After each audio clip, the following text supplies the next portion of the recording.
Hi friends, నేను మీ నాని ప్రభాకర్. మీరు చూస్తున్నారు Technologic channel. Friends, tech news episode 812కి అందరికీ స్వాగతం. టెక్ న్యూస్ మొదలు పెట్టే ముందు ఎవరైతే నాకు ఈరోజు విషెస్ తెలిపారో సో అందరికీ హృదయపూర్వక ధన్యవాదాలు అయితే తెలియజేస్తున్నాను. ఈరోజు టెక్ న్యూస్లోకి అయితే వెళ్ళిపోతాం. సో మొదటి న్యూస్ వచ్చేసరికి మనకి హువావే నుంచి ఒక ఫోల్డింగ్ మొబైల్ని అయితే తీసుకురాబోతున్నట్టుగా ఇక్కడ మనకి ఇన్ఫర్మేషన్ అయితే వస్తుంది అనమాట. ఫోల్డింగ్ మొబైల్కి కొత్త ఇంతకుముందు తీసుకొచ్చారు కానీ మీరు అనుకోవచ్చు, బట్ ఒకసారికి ఇంతకుముందు తీసుకొచ్చింది మనకి బుక్ టైప్ ఫోల్డింగ్లో అయితే తీసుకొచ్చారు. ఇప్పుడు ఒకసారికి మనకి క్లెయిమ్ షీల్డ్ డిజైన్లో వీళ్ళు ఫోల్డింగ్ మొబైల్ని అయితే తీసుకురాబోతున్నట్టుగా తెలుస్తుంది. దీనికి సంబంధించిన పేటెంట్స్ కూడా అయితే బయటకు వచ్చినాయన్నమాట. ఈ పేటెంట్స్ చూస్తే రీసెంట్గా మనకి సామ్సంగ్ తీసుకొచ్చిన Samsung Galaxy Z flip mobile ఏదైతే ఉందో సేమ్ అదే రకమైన డిజైన్ అయితే ఇక్కడ కనిపిస్తుంది అనమాట. బట్ ఒకసారికి మనకి బ్యాక్ సైడ్ మనకి ఫోల్డ్ చేసిన తర్వాత ఏదైతే ఫ్రంట్ డిస్ప్లే ఉంటుందో డిస్ప్లే సైజ్ అనేది కొంచెం పెద్దగా అయితే తీసుకొస్తున్నారు. అక్కడ మనకి డ్యూయల్ కెమెరా సెటప్ అయితే కనిపిస్తుంది. ఇంకా ఫ్రంట్ సైడ్ మనం ఫోల్డ్ ఓపెన్ చేసిన తర్వాత అక్కడ ఎటువంటి ఫ్రంట్ కెమెరా అయితే ఇవ్వట్లేదని చెప్పి అయితే అర్థమవుతుంది అనమాట. సో ఈ కైండ్ ఆఫ్ పేటెంట్ అయితే ఇప్పుడు మనకి బయటకు అయితే వచ్చింది. అతి త్వరలో మనం హువావే నుంచి కూడా ఈ టైపు ఫోల్డింగ్ మొబైల్ని అయితే మనం చూడొచ్చు. సో తర్వాత చూస్తే మనకి ఒప్పో ఒక కొత్త అల్గారిథం మీద వర్క్ చేస్తున్నట్టుగా అయితే ఇక్కడ మనకి సమాచారం అయితే వస్తుంది. ఇది వచ్చేసరికి మనకి నావిగేషన్కి సంబంధించింది. సో వీళ్ళు తీసుకొస్తున్న ఈ కొత్త టెక్నాలజీ ద్వారా, ఈ టెక్నాలజీకి వచ్చేసరికి వీళ్ళు ఆర్టీకే టెక్నాలజీ అని చెప్పి అయితే పిలుస్తున్నారు. సో ఈ టెక్నాలజీ ద్వారా మనం నావిగేషన్ ఏదైతే ఉంటుందో సో దీన్ని అప్ టు 1 మీటర్ వరకు మనం యాక్యురెన్సీ అనేది పర్ఫెక్ట్గా చూసుకోవచ్చు అని చెప్పేసి వీళ్ళైతే చెప్తున్నారు. అంటే 1 మీటర్ లోపే మనకి యాక్యురెన్సీ అయితే ఉంటుందన్నమాట.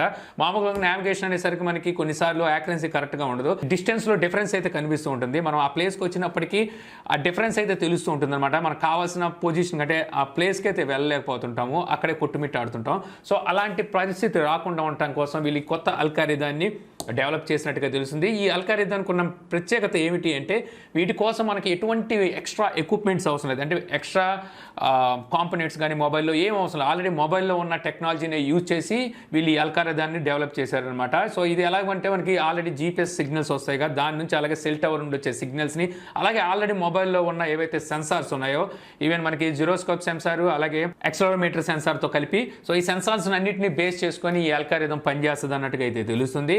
సో చూడాలి, మరి టెక్నాలజీ బాగానే ఉంది. సో ఎప్పటికీ మరి ఒప్పో దీన్ని ఆచరణలోకి తీసుకొస్తుందో. సో తర్వాత చూస్తే మనకి సామ్సంగ్ S21 అల్ట్రా ఈ మొబైల్ సంబంధించిన ర్యాండర్ ఇమేజెస్ రీసెంట్ గానే లీక్ అయిన సంగతి తెలిసిందేగా. ఇప్పుడు వచ్చరికి మనకి కెమెరాకి సంబంధించి అలాగే డిస్ప్లే రీఫ్రెష్ సంబంధించి ఇక్కడ మనకి లీక్స్ అయితే బయటకు వచ్చినాయన్నమాట. ఈసారి కూడా వీళ్ళొసరికి 108 మెగాపిక్సెల్ కెమెరాని అయితే తీసుకురాబోతున్నాడో తెలుస్తుంది. అలాగే ఈసారి ఫ్రంట్ కెమెరా వచ్చరికి మనకి 40 మెగాపిక్సెల్ అయితే ఉండబోతుందట.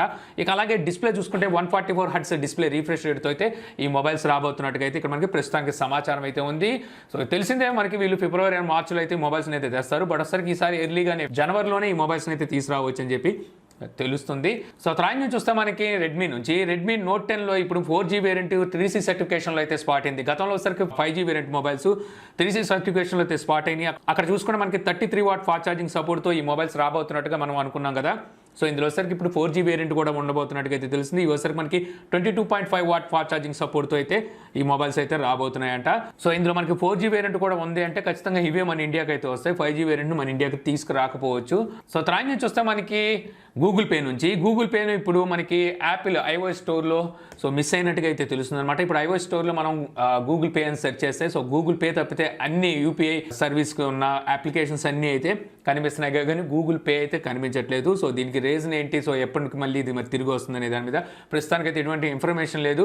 సో ఆల్రెడీ ఎవరైతే ఇన్స్టాల్ చేసుకొని ఉన్నారో గూగుల్ పేని సో వాళ్ళైతే యథావిధిగా అయితే యూజ్ చేసుకోవచ్చు, నో ప్రాబ్లం. బట్ వచ్చేసరికి కొత్తగా ఎవరైతే ఇన్స్టాల్ చేసుకోవాలనుకుంటున్నారో వీళ్ళకి వచ్చేసరికి ఇదైతే కనిపించట్లేదు. ఇది ఫస్ట్ టైం కాదు, ఇంతకుముందు కూడా మనకి iOS యాప్ స్టోర్లో నుంచి సో గూగుల్ పే అయితే ఇలాగే మిస్ అయిపోయింది. తర్వాత మళ్ళీ వీళ్ళు కొన్ని సర్దుబాట్లు అయితే చేసుకొని మళ్ళీ అయితే తీసుకొచ్చారు. సో ఇప్పుడు చూస్తే మళ్ళీ మిస్ అయినట్టుగా అయితే తెలుస్తుంది. సో చూద్దాం మరి ఎప్పటికీ మళ్ళీ ఈ గూగుల్ పే అనేది యాప్ స్టోర్లో దర్శనమిస్తుందా అనేది. సో తర్వాత చూసుకుంటే మళ్ళీ మనకి సామ్సంగ్ నుంచే సో సామ్సంగ్ స్టాన్ఫోర్డ్తో కొలాబరేట్ అయినట్టుగా అయితే తెలుస్తుంది అనమాట. సో వీళ్ళతో కొలాబరేట్ అయ్యి ఒక కొత్త OLED డిస్ప్లేని డెవలప్ చేస్తున్నట్టుగా అయితే తెలుస్తుంది. ఈ OLED డిస్ప్లే మనం 10,000 PPI అయితే చూడడానికి ఉంటుందని చెప్పి అయితే తెలుస్తుంది అనమాట. 10,000 PPI అంటే మనకి పిక్సెల్ పర్ ఇంచ్ అనమాట. ఇప్పుడు మనం వాడుతున్న మొబైల్ ఫోన్స్ ఏవైతే ఉన్నాయో ఈ మొబైల్ ఫోన్స్లో మనం మినిమమ్ 250 PPI నుంచి మ్యాక్సిమమ్ సోనీ తీసుకొచ్చింది 4K డిస్ప్లేతో. అందులో మ్యాక్సిమం మనం 800 PPI వరకు అయితే చూసామన్నమాట పిక్సెల్ పర్ ఇంచు.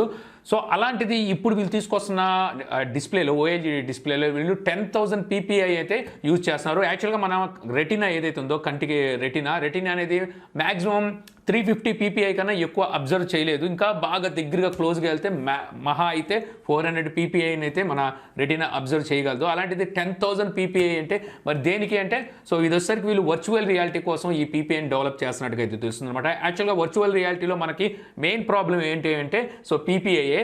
సో ఈ పీపీఐ ఏమవుతుందంటే మనకి ఎప్పుడైతే ఈ మ్యాగ్నిఫై గ్లాసెస్ మనం పెడతామో వర్చువల్ రియాలిటీ కోసం ఆ టైంలో మనకి ఈ పిక్సెల్ పర్ ఇంచ్ అనేది డాట్ సైజ్ అనేది పెద్దగా కనబడుతూ ఉంటుంది. పెద్దగా కనబడి మనకి రియాలిటీ అనేది కొంచెం మిస్ అవుతూ ఉంటాం.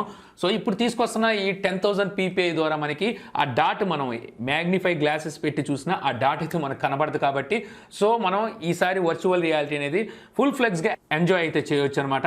సో ఈ టెక్నాలజీని దానికోసం వీళ్ళు డెవలప్ చేస్తున్నట్టుగా తెలుస్తుంది. సో నేనైతే చాలా ఉత్సాహంగా ఉన్నాను ఎప్పటికి ఈ టెక్నాలజీ మార్కెట్లో వస్తుందా అని చెప్పి. సో తర్వాత చూస్తే మనకి యాపిల్ నుంచి యాపిల్ ఐఫోన్ 12 అండ్ 12 Pro ఈ రెండు బ్యాటరీ టెస్ట్ అయితే చేసినట్టుగా తెలుస్తుంది అనమాట. ఇక్కడ వచ్చేసరికి మనకి ఐఫోన్ 11తో కంపేర్ చేస్తే ఐఫోన్ 12 అనేది బ్యాటరీ పర్ఫార్మెన్స్ కొంచెం బెటర్గానే ఉన్నట్టుగా తెలుస్తుంది. ఇక అలాగే ఐఫోన్ 12 Pro ఐఫోన్ 11 Proతో కంపేర్ చేస్తే బ్యాటరీలో తక్కువ వచ్చినట్టుగా తెలుస్తుంది అనమాట. ఐఫోన్ 11 Pro 7.5 అవర్స్ వరకు బ్యాటరీ బ్యాకప్ని ఇస్తే సో కంటిన్యూగా. సో ఇవి వచ్చేసరికి మనకి ఐఫోన్ 12 Pro 6.5 అవర్స్ మాత్రమే ఇచ్చినట్టుగా అయితే ఇక్కడ తెలుస్తుంది.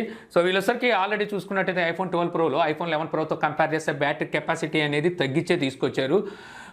అదే రీజన్ అయి ఉండొచ్చు. బట్ ఒకసారికి ఆ వారం మనకి ప్రాసెసర్ దీన్ని ఆప్టిమైజేషన్ కరెక్ట్గా తీసుకొస్తుంది అనుకున్నాం. కాకపోతే ఇది మనకి 5G సపోర్ట్ కూడా ఉండడం వల్ల ఈ వేరియేషన్ కనిపిస్తున్నట్టుగా అయితే తెలుస్తుంది. ఇక అలాగే ఐఫోన్ 12 ఐఫోన్ 11 డ్యూరబిలిటీ టెస్ట్ కూడా అయితే చేశారనమాట. ఇక్కడ వచ్చేసరికి వీళ్ళు న్యూటాన్ ప్రెజర్ని అయితే యూజ్ చేశారనమాట. ఎక్కువ ప్రెజర్ అనేది సో వీటి మీద అయితే యూజ్ చేశారు. ఇక్కడ వచ్చేసరికి ఐఫోన్ 12 అనేది చాలా చక్కగా పర్ఫామ్ చేసినట్టుగా తెలిసింది అనమాట. డ్యూరబిలిటీలో వచ్చేసరికి దీంట్లో వీళ్ళు ఆల్రెడీ చెప్పారు షఫైర్ షీల్డ్ గ్లాస్ని అయితే యూజ్ చేసాము. సో ఇదోసరికి మీకు ఐఫోన్ 11తో కంపేర్ చేస్తే డ్యూరబిలిటీలో ఇంకా బెటర్గా ఉంటుందని చెప్పేసి యాపిల్ ఇంత ముందు అయితే చెప్పింది. సో అదే మనకి ఇక్కడైతే కనిపించింది అనమాట. మామూలుగా ఐఫోన్ 11 చూసుకున్నట్టయితే డ్యూరబిలిటీలో 352 న్యూటాన్ ప్రెషర్ని తీసుకుంటే ఐఫోన్ 12 చూస్తే 443 న్యూటాన్స్ ప్రెషర్ని తీసుకున్నట్టుగా అయితే తెలుస్తుంది. దీని ప్రకారం యాపిల్ చెప్పినట్టుగానే సో గ్లాస్ అనేది కొంచెం డ్యూరబిలిటీ కాసుకునే రకంగానే తీసుకొచ్చింది అనుకోవచ్చు. సో తర్వాత చూస్తే మనకి OnePlus నుంచి OnePlus నాట్ సిరీస్లో వాళ్ళు OnePlus నాట్ 10 5G వేరియంట్ మొబైల్ని ఇంకోటిసరికి OnePlus నాట్ N100 అని చెప్పి 2 మొబైల్స్ని అయితే తీసుకురాబోతున్న సంగతి తెలుసుగా. వీటికి సంబంధించి వీళ్ళు నిన్న ఒక ట్విట్ అయితే చేశారు. సో ఇక్కడ ఒకసారికి అన్ని Nలు అయితే రాసుకుంటూ వచ్చారు. 10 Nలు రాసి మళ్ళీ తర్వాత అండ్ అని చెప్పి 100 Ns అయితే రాసుకున్నారు. దీని ప్రకారం వీళ్ళు మొబైల్స్ని వీళ్ళు టీచ్ చేస్తున్నారని చెప్పి అయితే అర్థం అవుతుంది. సో ఇప్పుడు వచ్చేసరికి ఈ మొబైల్స్ మనకి నవంబర్ 10వ తారీఖున లాంచ్ చేసి వీళ్ళు సేల్స్ కూడా తీసుకురాబోతున్నట్టుగా మనకి ఇన్ఫర్మేషన్ కూడా అయితే వస్తుంది అనమాట. అంటే రూమర్స్ అనుకోవచ్చు. ఇక అలాగే మనకి మొబైల్ ప్రైస్ కూడా బయటకు వచ్చింది. ఇందులో వచ్చరికి మనకి N100 మొబైల్ ఏదైతే ఉంది ఇది 4Gతో అయితే వస్తుంది. స్నాప్డ్రాగన్ 460 ప్రాసెసర్ వాడతారని చెప్పి మనం ఇంతకుముందు అనుకున్నాం కదా. సో దాని ప్రైస్ వచ్చేసరికి మనకి యూరోప్ ప్రైస్ అయితే బయటకు వచ్చింది. 17,400 రూపాయల వరకు ఈ మొబైల్ ప్రైస్ ఉండొచ్చు అన్నట్టుగా అయితే తెలుస్తుంది. అంత ప్రైస్ అంటే టూ మచ్ అని చెప్పొచ్చు. మేబీ అంత ప్రైస్ పెట్టకపోవచ్చు. మాక్సిమం మనం 12,000 రూపాయల వరకు అనుకోవచ్చాం, కానీ అంతకుమించి ఎక్కువ తీసుకెళ్తే మార్కెట్ అస్సలు ఉండదు ఆ మోడల్కి. సో తర్వాత చూస్తే మనకి రియల్మీ నుంచి రియల్మీ వాచ్ ఎస్ ఈ వాచ్ వచ్చేసరికి ఈ నెల 7వ తారీఖున లాంచ్ చేస్తారు అనుకున్నాం. బట్ వచ్చేసరికి ఇక్కడ వీళ్ళు ఇది కాక ఇంకా మిగిలిన చాలా IoT సో డివైసెస్ని అయితే లాంచ్ చేశారు కదా. సో ఇప్పుడు దీని డేట్ అయితే కన్ఫర్మ్ అయింది. నవంబర్ 2వ తారీఖున మనకి ఈ వాచ్ ఎస్ అయితే రాబోతున్నట్టుగా తెలుస్తుంది అనమాట. ఇది వచ్చేసరికి మనకి బ్లడ్ ఆక్సిజన్ మానిటర్తో అలాగే 15 days బ్యాటరీ బ్యాకప్తో రాబోతున్నట్టుగా అయితే వీళ్ళు టీజ్ చేస్తున్నారు. సో చూద్దాం మరి దీని ప్రైస్ ఎంత పెడతారనేది అయితే మ్యాటర్ చేస్తుంది అనమాట. సో తర్వాత చూస్తే మనకి పబ్జికి పోటీగా మన ఇండియాలో 5G అని చెప్పేసి ఒక యాప్ని అంటే ఒక గేమ్ని డెవలప్ చేసిన సంగతి తెలిసిందే కదా. సో దీని వచ్చేసరికి అక్షయ్ కుమార్ టీజ్ చేసాడు ఇంత ముందు వచ్చేసరికి. ఇప్పుడు కూడా మళ్ళీ అక్షయ్ కుమార్ దీనికి సంబంధించిన ఒక ట్రైలర్ని 1 minute ట్రైలర్ని అయితే రిలీజ్ చేశారనమాట. సో ఈ గేమ్ ఎలా ఉండబోతుంది అనేది. సో దీన్ని బట్టి మనకి ఈ గేమ్ అతి త్వరలో రాబోతున్నట్టుగా అయితే తెలుస్తుంది. ఇంకా మనకి ఇండియాలో చూస్తే పబ్జీ అయితే మళ్ళీ రాలేదు. సో ఈ టైంలో మరి ఇది పబ్జీకి సో పోటీ ఇస్తుందా, సో పబ్జీని ఇది రీప్లేస్ చేస్తుందంటే ఇక్కడ ఉన్న గ్రాఫిక్స్ ప్రకారం చూస్తే మాత్రం అదైతే అనిపించట్లేదు. పబ్జీని రీప్లేస్ చేస్తుందని నాకైతే అనిపించట్లేదు. బట్ అసలు థీమ్ మీద డిపెండ్ అయి ఉంటుంది. వీళ్ళు ఎటువంటి థీమ్తో దీన్ని తీసుకొస్తున్నారనే దాని మీద అయితే డిపెండ్ అయి ఉంటుంది. 1 minute మనకి వీళ్ళు చూపించిన ట్రైలర్లో రీసెంట్గా మనకి గల్వాన్ వ్యాలీలో చైనీస్ ఆర్మీతో జరిగిన ఏదైతే వార్ ఉందో సో దాన్ని వీళ్ళు టీచ్ చేసినట్టుగా అయితే అర్థం అవుతుంది. సో చూడాలి మరి ఎప్పటికీ 5Gని వీళ్ళు ఇండియాలో రిలీజ్ చేస్తారనేది. సో తర్వాత చూస్తే మళ్ళీ మనకి శాంసంగ్ నుంచి శాంసంగ్ డబ్బు గలవల సేల్స్ని అయితే అనౌన్స్ చేసింది అనమాట. 8K ఫెస్టివల్ సేల్స్ అని చెప్పేసి వీళ్ళు ఈ ఫెస్టివల్ సేల్స్ని 24వ తారీఖు నుంచి అక్టోబర్ 31వ తారీఖు వరకు అయితే జరగబోతున్నట్టు తెలుస్తుంది. ఇక్కడ వచ్చేసరికి మీరు ఒక 8K టీవీని అయితే మీరు పర్చేజ్ చేయొచ్చు. సో ఈ టీవీల మీద వీళ్ళు దగ్గర 1,30,000 నుంచి 1,80,000 రూపాయల వరకు డిస్కౌంట్స్ అయితే ఇస్తున్నట్టుగా అయితే తెలుస్తుంది. దీని ప్రకారం ఈ టీవీస్ కాస్ట్ ఎంత ఉంటాయో మీరు అర్థం చేసుకోవచ్చు. అంతేకాకుండా మీకు అప్ టు 20% మీకు క్యాష్ బ్యాక్ ఆఫర్తో పాటు వీళ్ళు ఫోల్డింగ్ మొబైల్ ఏదైతే ఉందో శాంసంగ్ ఫోల్డింగ్ మొబైల్, సో దీన్ని కూడా వీళ్ళైతే ఫ్రీగా ఇస్తున్నారు. దీంతో పాటు శాంసంగ్ A31, సో ఈ మొబైల్ని కూడా వీళ్ళైతే ఫ్రీగా ఇస్తున్నట్టుగా అయితే తెలుస్తుంది. దీంతో పాటు ఆఫర్లు అయితే ఇస్తున్నట్టుగా అయితే మనకి తెలుస్తుంది. దీని ప్రకారం మీరు ఈ టీవీలు ఎంత ప్రైస్ ఉంటాయో తెలుసుకోవచ్చు. ఇక అలాగే శాంసంగ్ ఎలక్ట్రానిక్ చైర్మన్ లీ కూన్ తను వచ్చేసరికి నిన్న చనిపోయినట్టుగా అయితే తెలుస్తుంది అనమాట. తన వయసు వచ్చేసరికి 78 ఏళ్ళు. సో వీళ్ళు వచ్చేసరికి సౌత్ కొరియన్ లో ఉంటారు వీళ్ళు. సో అక్కడే కదా ఈ శాంసంగ్ కూడా అయితే పుట్టింది. సో ఈ చైర్మన్ అయితే నిన్న చనిపోయినట్టుగా అయితే ఇప్పుడు మనకి సమాచారం అయితే వస్తుంది. సో ఇంతే ఫ్రెండ్స్, నాకు ఈరోజు ఇంట్రెస్టింగ్ అనిపించిన టెక్ న్యూస్ వీడియో మీకు నచ్చింది అనుకుంటున్నాను. వీడియో కనుక మీకు నచ్చినట్లయితే లైక్ చేసి షేర్ చేయగలరు. యూట్యూబ్లో మా ఛానల్ సబ్స్క్రైబ్ చేయకపోతే కింద మన ఛానల్ ఐకాన్ ఉంటుంది, సో దాన్ని క్లిక్ చేసి సబ్స్క్రైబ్ చేయగలరు. అలా మీ సలహాలు సందేహాలు ఏమంటే కింద కామెంట్ బాక్స్లో ఇవ్వగలరు. Thank you for watching. జై హింద్.